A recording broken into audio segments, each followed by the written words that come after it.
Isang programa ang inilunsad ng Commission on Higher Education para sa mga OFW kung saan maaari silang makakuha ng bachelor's degree habang nagtatrabaho.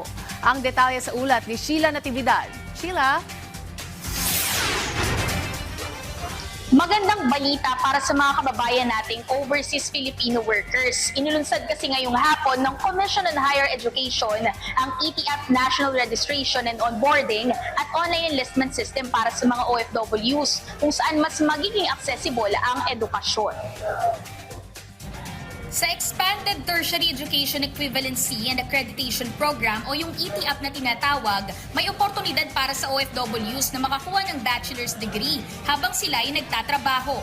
Ayon sa pananaliksik ng CHED, marami sa mga kababayan nating balikbayan ang nahihirapan maghanap ng trabaho dito sa bansa dahil sa kakulangan ng formal academic credentials at mas naging malaking pagsubok din ito para sa kanila dahil sa nagpapatuloy na sigalot sa Middle East.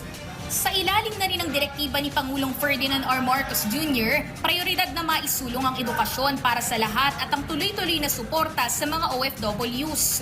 Tututukan ng ETAP yung mga displaced o di naman kaya ay mga na-repatriate na OFWs, mga kababayan nating kababalik lang ng bansa na may 5 taon o higit pa na work experience na gustong makapag-aral at makakuha ng degree sa kolehiyo.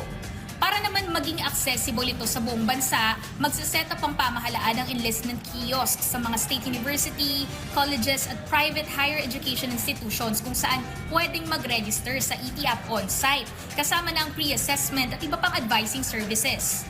Sa datos ng CHED sa kasalukuyan, nasa 1,409 OFWs ang enrolled habang nasa ibang bansa. Nitong Pebrero naman, lagpas 300 OFWs ang nagkamit ng bachelor's degree sa ilalim ng ETAP at ilan sa mga kababayan natin ito ay kalaunan na promote sa kanilang trabaho o nakakuha ng magandang oportunidad.